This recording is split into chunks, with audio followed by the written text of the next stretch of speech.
everyone. Hope you all are doing great. Welcome back to the Winning Edge YouTube channel. और हम कर रहे थे इंटेलिजेंट सीरीज और इंटेलिजेंट सीरीज में हमने लास्ट वीडियो में जो टॉपिक करा था वो था classification. We understood that what is classification, कैसे हम एलिमेंट्स को ग्रुप करते हैं और क्लासिफिकेशन किस किस तरह की होती है. जिन बच्चों ने क्लासिफिकेशन का पार्ट 1 वीडियो नहीं देखा, so I would recommend that आप इसका पहले पार्ट 1 वीडियो देखिए and then you come to the part 2 video. So जैसे कि हमने पार्ट 1 में समझ लिया है कि क्लासिफिकेशन के कौन कौन से टाइप्स हैं और इसमें बेस्ड कैसे कैसे क्वेश्चंस आते हैं, तो इस पर्टिकुलर सेकंड वीडियो में हम और क्वेश्चंस प्रैक्टिस करने वाले हैं. So without wasting any time, let's get started and please take your pen and paper and start practising the questions along with me. Find the odd one. Here you are given 4 alphabets H, Q, T and Z.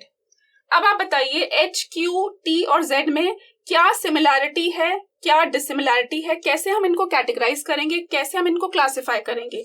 क्या H, Q, T और Z consonants या vowels ऐसा कुछ है इसमें, इस basis पे हम कैटेगराइज कर सकते हैं? क्या आपको लगता है क्या सारे ये वोवेल्स या कॉन्सोनेंट्स है? नहीं, ये सारे ही कॉन्सोनेंट्स है. फिर ऐसी क्या फीचर हो सकती है जिनके बेसिस पे हम इनको कैटेगराइज कर सकते हैं?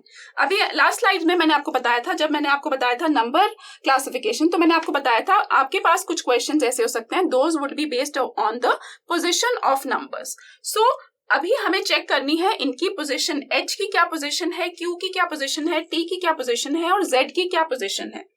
तो देखिए यहाँ पे आपके सामने इस पिक्चर में आप देख सकते हैं H की पोजीशन है 8, Q की पोजीशन क्या है, Q की पोजीशन है 17, देन T की पोजीशन क्या है 20 एंड Z की पोजीशन क्या है 26. तो अगर हम इनकी पोजीशंस देखें H 8, Q 17, T 20 और Z 26, तो अगर हम इनकी पोजिशनल वैल्यू के बेसिस पे देखें तो 8, 20 और 26 ये तो सारे इवन नंबर्स हैं, बट जो Q है that is a odd number. So यहाँ पे जो ट्रिकी क्वेश्चन है, आपको H, Q, T, Z दे रखा है, आपको इनकी पोजीशन चेक करनी है और पोजीशन के बेसिस पे आपको पता चलता है कि Q की जो पोजीशन है that is odd number position. So your answer will be Q because Q की पोजीशन जो है दैट इज ऑड पोजीशन, बाकी H, T और Z की जो पोजीशन है that is even number position. So questions ऐसे भी हो सकते हैं जहां पे आपको उनकी पोजिशनल वैल्यू फाइंड आउट करनी है and then you will be able to get the correct answer. Another question. अब यहाँ पे आपके सामने ये अल्फाबेट्स का एक ग्रुप दे रखा है L, N, J, R, T, P and so on. अब आपको फाइंड आउट करना है यहाँ पे L, N और J में आपस में क्या रिलेशनशिप है. क्या वही relationship L, N, J, R, T, P, N, P, K, F, H, D सब में वही है या किसमें वो रिलेशनशिप डिफरेंट है.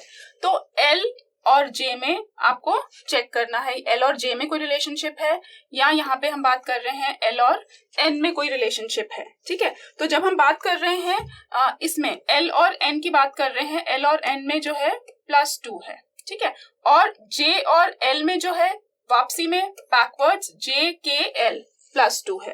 क्या ये सेम रिलेशनशिप B, C और D में जो आपको अल्फाबेट्स यहाँ पे दे रखे हैं या जो ग्रुप ऑफ अल्फाबेट्स दे रखे हैं उनमें सेम फॉलो हो रहा है? तो यहाँ पे आप चेक करते हैं R, T. ओके, यहाँ पे भी ये +2 है. यहाँ P से जब हम बैक आते हैं P, Q, R, यहाँ पे भी +2 है. ठीक है, यहाँ पे नेक्स्ट देखते हैं N, P +2 है. और K से जब हम बैक की बात कर रहे हैं, ठीक है, K से जब हम बैक आ रहे हैं तो यहाँ पे क्या +2 है या +3 है, आप काउंट कीजिए. यहाँ पे +3 है. ठीक है, F और H में कितना गैप है? F और H में क्या पैटर्न फॉलो हो रहा है? +2 है. और D और F, D, E, F, तो आप देखेंगे यहाँ पे +2 है. तो +2 A, B और D में तो सेम पैटर्न है, बट C में यहाँ पे जो पैटर्न है वो डिफरेंट हो गया. ठीक है, यहाँ पे +3 है. सो यहाँ पे आपका करेक्ट आंसर क्या होगा? C, बिकॉज A, B और D इनको हम कैटेगराइज करेंगे, इनको क्लासिफाई करेंगे, ये तीनों एक ग्रुप में आ जाएंगे क्योंकि इनमें सिमिलर पैटर्न है. पर C में क्या है, पैटर्न डिफरेंट है, so that will be different from the others, so that would be the odd one out. Next question. Find the odd one. 144, 169, 196, 210. क्या ये सारे इवन नंबर्स हैं, क्या ये ऑड नंबर्स हैं, या क्या ये किसी पर्टिकुलर टेबल में आते हैं? सोचिए क्या सिमिलैरिटी है और इसमें आपको कौन सा लग रहा है कि कौन सा नंबर डिफरेंट है। तो 144 12 का स्क्वायर है, 12 इज अ नेचुरल नंबर, ठीक है। 169 13 का स्क्वायर है, 13 is a natural number, so you should be knowing the squares of numbers also. And 196 ये 14 का स्क्वायर है, ठीक है। 2110 क्या ये 15 का स्क्वायर है, 16 का स्क्वायर है, ये किसी का स्क्वायर आ रहा है? आई डोंट थिंक सो, ये किसी का स्क्वायर आ रहा है। क्विकली चेक कीजिए क्या 2110 किसी का स्क्वायर आ रहा है। अगर आ रहा है तो आप लिखिए, बट 12 13 और 14 उनके स्क्वायर्स तो ये ABC है, सो D is different from the rest of the numbers given here. ये सारे एक पैटर्न फॉलो कर रहे हैं, ये नेचुरल नंबर्स के स्क्वायर्स हैं, बट 2110 किसी का स्क्वायर नहीं है, सो D will be your answer. तो अभी आपने थोड़े से सिंपल क्वेश्चंस प्रैक्टिस करे, अब थोड़ा सा ट्रिकी क्वेश्चन प्रैक्टिस करते हैं। अब यहाँ पे भी आपको ग्रुप ऑफ अल्फाबेट्स यहाँ पे गिवन है। अब आपको देखना है कि जो रिलेशनशिप है, हो सकता है फर्स्ट और सेकंड के बीच में भी हो सकता है रिलेशनशिप, फर्स्ट और थर्ड के बीच में हो सकता है, और सेकंड और फोर्थ के बीच में हो सकता है, ठीक है। तो यहाँ पे जो रिलेशनशिप है K और N के बीच में रिलेशनशिप, और Q और N के बीच में रिलेशनशिप। सिमिलरली यहाँ पे रिलेशनशिप D और F के बीच में, और W और U के बीच में, E और H के बीच में, V और S के बीच में। तो यहाँ फिगर में मैंने आपके लिए ऑलरेडी करा हुआ है, K और N के बीच में, K और N में कितना गैप है, या कितने K में हम कितना ऐड करते हैं तो N आता है। यहाँ पे जो सीरीज चल रही है दैट इज +3, और यहाँ पे बैकवर्ड सीरीज की हम बात करें, N और Q में कितना गैप है दैट इज -3। सिमिलरली जब हम अगला देखते हैं, अगला है DWFU, DWFU, DEF, D में जब हम 2+ करते हैं F आ जाता है। सिमिलरली U में जब हम बैक जाते हैं, U में जब हम 2- करते हैं तब आपका W आ जाता है। Third one EVHS, EVHS, E में फिर से हम H तक हमें पहुंचना है, EFGH +3 करते हैं तब H आ जाता है।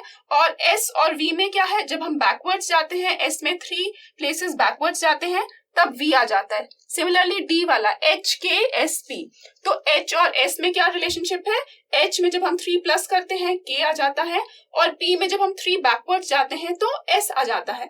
तो हम देख रहे हैं कि इस वाले में, इस वाले में और इस वाले में जो आपका पैटर्न फॉलो हो रहा है +3 -3 +3 -3 +3 -3, बट जो हम इस वाले में देख रहे हैं, यहाँ पे जो पैटर्न फॉलो हो रहा है, यहाँ पे जो आपका गैप है दैट इज +2 एंड -2, क्योंकि इसमें गैप डिफरेंट है। तो जब हम क्लासिफाई करेंगे, जब हम कैटेगराइज करेंगे, A, C और D तो एक जैसे हैं, बट जो आपका ये B वाला जो ऑप्शन जो आपको गिवन है, इसमें जो पैटर्न फॉलो हो रहा है that is different from the rest, so that will be the odd one out. So you have to practice lot of questions daily so that you are able to understand that क्या pattern पे हमें questions based हैं।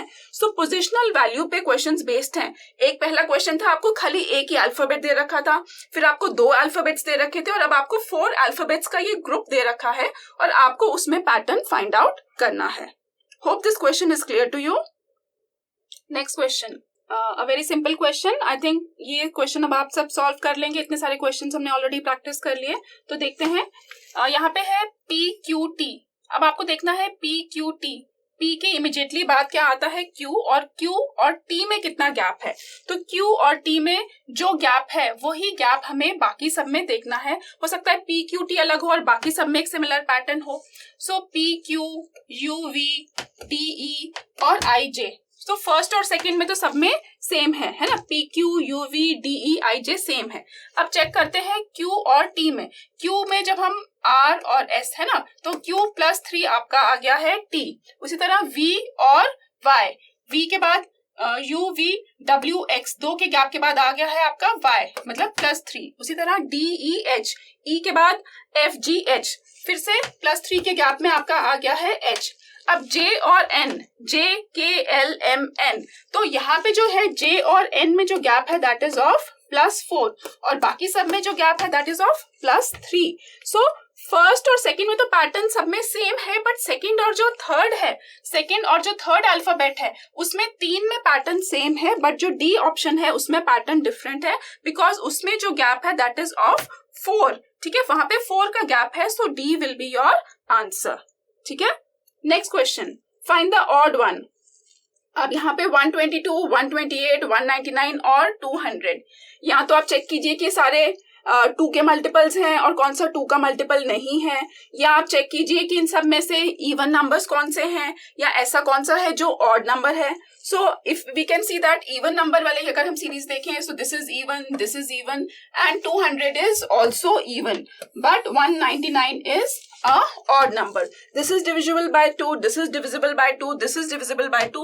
So ये तीनों जो है एक category में आ गए। इनको हम क्लासिफाई करेंगे तो एक तरफ लिख देंगे, ठीक है। जब हम क्लासिफाई करेंगे तो 122 एक है, 128 एक है और 200 एक है। ये जो तीनों है ये इवन नंबर्स हैं, ये 2 के मल्टीपल्स हैं, बट 199 जो 2 का मल्टीपल नहीं है, so that will be different and that will be your answer. Another question in front of you. This question is again based on your word-based classification. You are given 4 options: crow, vulture, bat and ostrich. So you have to find out इनमें से किसकी जो features हैं वो अलग हैं, which is different from the rest of the 3.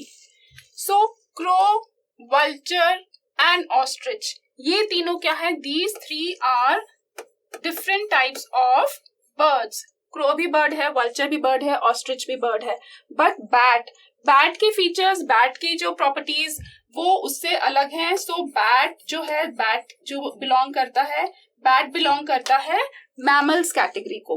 So bat is different from the others because bat is not a bird. Bat की features एक मैमल्स की फीचर है, और जो ऑस्ट्रिच और क्रो और वल्चर है तीनों अलग है because those are birds. Next one again ये एक अलग तरह का पैटर्न का क्वेश्चन है नंबर्स पे। 131, 151, 171 और 161। यहाँ पे आपको देखना है क्या ये इवन नंबर्स हैं, क्या ये ऑड नंबर्स हैं। हमने ऑलरेडी क्वेश्चंस करे मल्टीपल्स वाले, इवन नंबर्स वाले, ऑड नंबर्स वाले, बट यहाँ पे कुछ और पैटर्न फॉलो हो रहा है। यहाँ पे जो पैटर्न इस क्वेश्चन में फॉलो हो रहा है that is about the sum of the digits. क्या पैटर्न इस क्वेश्चन में फॉलो हो रहा है? Sum of digits. अगर हम प्लस करते हैं 1 + 3 + 1 वी गेट एज 5। इस तरह 1 + 5 + 1 we get as 7। 7 + 1 + 1 what we get as 9। 6 + 1 + 1 what we get as 8। तो जब हमने डिजिट्स का सम करा तो हम देख सकते हैं 5, 7, 9 जो है आपके ऑड नंबर्स हैं, but 8 is a even number. So 8 even number है, इसलिए जो है आपका D option will be your answer. D option is different from the A, B and C option because इनके डिजिट्स का सम करने से जो हमें आंसर मिल रहा है that is a even digit, और that is a odd digit, और जो हमें डी ऑप्शन में 8 मिल रहा है that is a even digit. So that will be your answer. So another question, which one does not belong to the group? 63, 65, 84 और 91। अब यहाँ पे फिर से आप चेक कीजिए क्या ये आपको लग रहा है स्क्वायर्स ऑफ नंबर्स हैं, क्यूब्स ऑफ नंबर्स हैं, इवन नंबर्स हैं, ऑड नंबर्स हैं, प्राइम नंबर्स हैं, या किसी पर्टिकुलर नंबर से ये सारे नंबर्स डिवाइड होते हैं। तो क्विकली सोचिए कि क्या हो सकता है। और फॉर एग्जाम्पल अगर हम चेक करें तो 63, 84 and 91, all these 3 numbers are divisible by 7. 7 9s are 63, ठीक है, 7 से डिविजिबल है। 84 भी जाता है 7 से और 91 भी जाता है, ठीक है, बट जो 65 है वो 7 से डिविजिबल नहीं है, ठीक है। तो जो नंबर क्लासिफिकेशन वाली स्लाइड में हमने देखा था कि क्या क्या प्रॉपर्टीज हो सकती है क्लासिफिकेशन में, डिविजिबिलिटी हो सकती है, मल्टीप्लिकेशन हो सकता है, क्यूब रूट हो सकता है, स्क्वायर रूट हो सकता है। तो डिफरेंट क्वेश्चंस में हमने डिफरेंट प्रॉपर्टीज आपके लिए यहाँ पे जो क्वेश्चंस हैं उसमें कवर अप करी है। सो यहाँ पे जो प्रॉपर्टी कवर अप हो रही है दैट इज नंबर से डिविजिबिलिटी। सो 7 से बाकी 3 डिवाइड हो रहे हैं, बट जो 65 है वो 7 से डिवाइड नहीं हो रहा, वो 7 के टेबल में नहीं आता। So that is the odd one in this particular group. So 65 जो B option है that will be your answer. ठीक है? Moving on to the next question. Choose the figure which is different from others. अब यहाँ पे figure में आपको एक तो दे रखा है A, E, Z और N। एक ऐसा क्वेश्चन हमने स्टार्टिंग में करा था और जो अल्फाबेट्स दे रखे थे हमने उनकी पोजिशनल वैल्यू फाइंड आउट करी थी।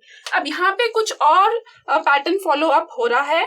अगर आप गेस कर सकते हैं तो आप बताइए कि क्या पैटर्न फॉलो अप हो रहा है यहाँ पे, विच one will be the odd one out. ठीक है, ये डिफरेंट पैटर्न का क्वेश्चन था, वो डिफरेंट पैटर्न का क्वेश्चन था। तो एक तो था कि पोजिशनल वैल्यू फाइंड आउट करके हम चेक कर सकते हैं कि ऑड या इवन है, ऐसा भी क्वेश्चन हो सकता है। बट यहाँ पे अगर हम चेक करते हैं ए, ई, जेड और एन, तो क्या ये वॉवल्स और कॉन्सोनेंट्स का है? ऐसा नहीं है, क्योंकि ए भी एक वॉवल है और ई भी एक वॉवल है, तो ये पैटर्न यहाँ पे फॉलो नहीं हो रहा। अब अगर हम ए में देखें, ए कितनी साइड्स हैं? 1 2 3। जेड में कितनी साइड्स हैं? 1 2 3, 3 लाइन से बना ना जेड। एन में कितनी साइड्स हैं? 1 2 3, 3 लाइन से बना एन। पर अगर हम ई की बात करें, ई 1 2 3 और 4, तो 4 लाइंस से आपका अल्फाबेट ई बना। तो यहाँ पे जो पैटर्न फॉलो हो रहा है वो एक डिफरेंट पैटर्न है, और यहाँ पे आपका ऑड वन आउट यहाँ पे ई होगा, क्योंकि इसमें 4 लाइंस यूज हुई हैं। बाकी ए, जेड और एन को ड्रॉ करने में या ए, जेड और एन को लिखने में जो आपकी नंबर ऑफ लाइंस यूज्ड हैं, दोज आर 3 लाइंस। ठीक है, so different patterns are being followed in different figures in different questions, and just be mindful, keep in mind कि किस क्वेश्चन में क्या पैटर्न फॉलो हो रहा है। You don't have to learn, you don't have to memorise, you just have to carefully observe कि pattern क्या हो सकता है। मल्टीप्लिकेशन हो सकता है, डिविजन हो सकता है, स्क्वायर रूट हो सकता है, क्यूब रूट हो सकता है, इवन नंबर हो सकता है, ऑड नंबर हो सकता है, पोजिशनल वैल्यू ऑफ नंबर्स हो सकता है, कुछ भी ऐसा पैटर्न क्वेश्चन में हो सकता है। So another new question students, यहाँ पे भी सब में क्वेश्चन तो वही है, ऑड वन फाइंड आउट करना है। यहाँ पे नंबर्स जो है आपको जो गिवन है 3 4 5 6। अब इसमें से क्या लग रहा है आपको, विच one will be different? THRE 3, FOUR 4, FIVE 5 6। क्या ये मतलब ऐसे करके इन्होंने क्यों नहीं दिया हमें 3 4 5 6, ऐसे करके क्यों नहीं दिया? इन्होंने यहाँ पे पूरा वर्ड लिखा है, उसकी स्पेलिंग लिखी है THREE 3, FOUR 4, FIVE 5, SIX 6। तो आपको क्या लग रहा है, क्या डिफरेंट है यहाँ पे? अगर हम इनके काउंट करें तो इसमें 5 अल्फाबेट्स हैं, इसमें 4 अल्फाबेट्स हैं, इसमें 4 अल्फाबेट्स हैं, इसमें 3 अल्फाबेट्स हैं। तो ये भी सिमिलरिटी नहीं है कि सब में 5 अल्फाबेट्स हैं और उसमें 3 अल्फाबेट्स हैं। तो और क्या लॉजिक लग सकता है, और क्या सिमिलरिटी हो सकती है इस पर्टिकुलर क्वेश्चन में? तो अगर हम देखें यहाँ पे, अगर हम देखें ई, ये क्या है? These both are vowels. अगर यहाँ पे देखें O U, what are these? Both these are vowels. यहाँ पे हम देखें आई और ई, ये क्या है? वॉवल्स। और वहां पे SIX6 में क्या है? आई क्या है?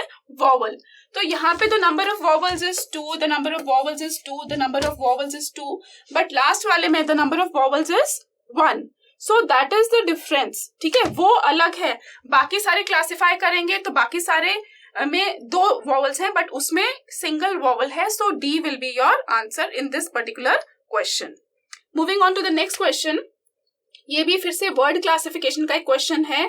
Find the odd one, teacher, engineer, architect, doctor. Quickly आप गेस करके बताइए कमेंट्स में कि आपको क्या लग रहा है, इसका क्या ऑप्शन होगा, which is different from the others. Teacher क्या है, इंजीनियर क्या, इसमें कौन से सिमिलर है, कौन सा डिसिमिलर लग रहा है, किन की ट्रेड्स या किन की क्वालिटीज आपको लग रहा है सिमिलर है। ऑल दीज आर, अगर हम कॉमनैलिटी देखें तो सब क्या है? Teacher is a professional, engineer is a professional, architect is a professional and doctor, सारे के सारे all the 4 are professionals. But अगर हम डिसिमिलरिटी देखें, क्या आपको लग रहा है कि which one will be the odd one out? इन सब में से अलग कौन सा होगा? तो what I think is that कि a teacher is the person who can make an engineer, a architect और अ डॉक्टर। ठीक है, टीचर जो है, जो टीचर सिखाता है उससे आप इंजीनियर भी बनते हैं, आर्किटेक्ट भी बनते हैं या डॉक्टर भी बनते हैं। या a person who is an engineer can letter B a teacher, वो टीचिंग भी इम्पार्ट कर सकता है। आर्किटेक्ट जो है वो भी टीचिंग इम्पार्ट कर सकता है। Besides his profession he can be a teacher और she can be a teacher. और अ डॉक्टर जो है वो एज अ सर्जन भी काम करता है और वो टीचिंग भी इम्पार्ट कर सकता है स्टूडेंट्स को। ठीक है, सो अगर हम इन सब में से अलग करने की बात करें, so different from all the rest of the 4 is teacher. ठीक है, all the 4 can be teachers or a teacher can make all the rest of the 3. So the different odd one out in this particular case will be teacher. Now let's check up another question. The figures given to you are 64, 900, 1000 and 343. Again you have to find the odd one out, so you have to see that are these all even numbers, are these all odd numbers, क्या है इसमें, कोई cube है, कोई divisibility factor है, क्या चीज है। तो अगर हम चेक करें 64 क्या ये 8 के मल्टीपल्स आपको लग रहे हैं? आप चेक कीजिए कि 8 के टेबल में ये आ रहे हैं और कोई ऐसा है जो 8 के टेबल में नहीं आ रहा, या कुछ और लॉजिक लग सकता है। फॉर एग्जाम्पल यहाँ हम चेक करते हैं 64, अगर हम 4 इंटू 4 करें, दैट इज 4 का cube, that is coming to 64। अगर हम 1000 की बात करें, 1000 को हम चेक करें, सो 10 इंटू 10 दैट इज 10 का क्यूब। जो 10 का क्यूब क्या आ रहा है आपके सामने? 1000 आ रहा है। 343 भी क्या किसी का क्यूब होता है? अगर हम चेक करें 6 का, 7 का, 7 इंटू 7 हाँ 7 into 7 we are getting 343। But 900 अगर आप कैलकुलेट करें, 8 का क्यूब, 9 का क्यूब नहीं, 900 जो है किसी का भी क्यूब रूट नहीं होता। सो इन तीनों में कॉमनैलिटी क्या हो गई? ये तीनों जो नंबर्स जो आपको गिवन है, these are cube roots, but 900 is not a perfect cube, so 900 will be your answer. ठीक है, यहाँ पे आपका आंसर क्या होगा? 900। तो जो नंबर क्लासिफिकेशन में आपने पढ़ा था कि क्या क्या क्वेश्चंस हो सकते हैं, किस किस पे बेस्ड हो सकते हैं, square root of a number हो सकता है, डिविजिबिलिटी हो सकता है, आपका cube root of a number हो सकता है, इवन नंबर हो सकता है, और हमने सबके जो है सैंपल क्वेश्चंस प्रैक्टिस कर लिए हैं। अगला क्वेश्चन देखते हैं, choose the odd one out. Again यहाँ पे देखिए कि आपको लग रहा है कि ये सारे जो हैं किसी के क्यूब हैं या किसी के स्क्वायर हैं, या किसी पर्टिकुलर टेबल में ये सारे आते हैं, किसी पर्टिकुलर नंबर से ये सारे जो डिजिट्स हैं डिवाइड होते हैं, और उनमें से एक ऐसा नंबर है जो डिवाइड नहीं होता। जस्ट थिंक एंड चेक कि किससे डिवाइड होते हैं आपको लग रहा है ये नंबर्स। जैसे 121 है, 121 आप लोगों को पता है 11 का टेबल है ना, 11 के टेबल में आपका आता है 121। ठीक है, 11 11 जा 121। सिमिलरली 11 के टेबल में आपका 88 भी आता है, 11 8 जा 88। बट 98 क्या आता है 11 के टेबल में? 11 8 जा 88, 11 9 जा 99। 98 नहीं आता 11 के टेबल में। देन 132 क्या ये आता है 11 के टेबल में? क्विकली चेक कीजिए, 11 के टेबल में क्या 138 आता है?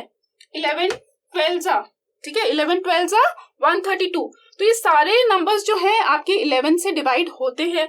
All these numbers are divisible by 11, but one number given here is not divisible by 11, so that number is 98. So that number is your answer, that is the odd one out over here.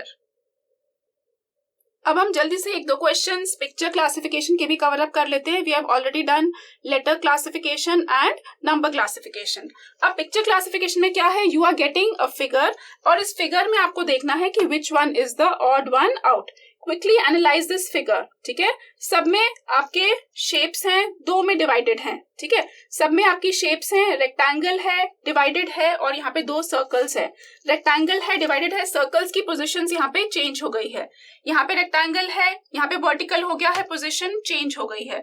यहाँ पे भी vertical है और position change हो गई है। तो आपको क्या लग रहा है? यहाँ पे सिमिलैरिटी है। यहाँ पे दो पार्ट्स में दो सर्कल्स हैं, यहाँ पे भी दो पार्ट्स में दो सर्कल्स हैं, यहाँ पे भी दो पार्ट्स में दो सर्कल्स हैं। बट इस फिगर में अगर हम देखें तो यहाँ पे सिंगल पार्ट में ही, सिंगल पोर्शन में ही दो सर्कल्स आ गए हैं। सो this is different from the others because in सब में जो सर्कल है वो डिफरेंट रीजन्स में है, बट यहाँ पे जो दो सर्कल्स हैं दोनों एक ही रीजन में है। सो पिक्चर क्लासिफिकेशन में this figure is different from the rest of the others. Quickly एक और क्वेश्चन प्रैक्टिस करते हैं। यहाँ पे आप देख रहे हैं, यहाँ पे पैटर्न क्या फॉलो हो रहा है? यहाँ पे लाइंस है और यहाँ पे एक शेप है, 3 लाइंस एंड अ ट्राइंगल, 3 लाइनों से ट्राइंगल बनता है। यहाँ पे 4 लाइंस और यहाँ पे रेक्टेंगल या स्क्वायर जो भी बन रखा है, 4 लाइंस, यहाँ पे 4, यहाँ पे 5 लाइंस, यहाँ पे पेंटागन। ठीक है, और यहाँ पे 1 2 3 4 5 लाइंस, यहाँ पे 5 लाइन से शेप बनी पेंटागन। यहाँ पे 1 2 3 4 5 लाइंस, बट यहाँ पे जो शेप बनी, जो शेप आप देख सकते हैं यहाँ पे क्या है? 6 साइडेड फिगर को हम क्या बोलते हैं? हेक्सागन। यहाँ पे 6 साइडेड फिगर है, बट लाइंस तो यहाँ पे 5 है। सो this is the odd one out. आपका आंसर क्या होगा? डी होगा, बिकॉज यहाँ पे 6 लाइंस है, 5 लाइंस है, बट जो फिगर बना है उसमें यहाँ पे 6 साइडेड फिगर है, और बाकी सब में क्या है? 3 lines, triangle, 4 lines, 4-sided figure, 5 lines, 5-sided figure. So you can get these kind of questions based on picture classification also in your questions. So students, हमने इस वीडियो में क्लासिफिकेशन के सारे टॉपिक्स कवर अप करे. We have covered all the types of classification. We have understood what is meant by classification and what is the importance of classification. That is letter based classification, word based classification, picture based classification and number based classification. See you soon in our next video where we'll be covering another topic related to intelligence test series. Till then, please keep practicing these questions, and if you have any queries, you can just write them down in the comment section box. Thank you.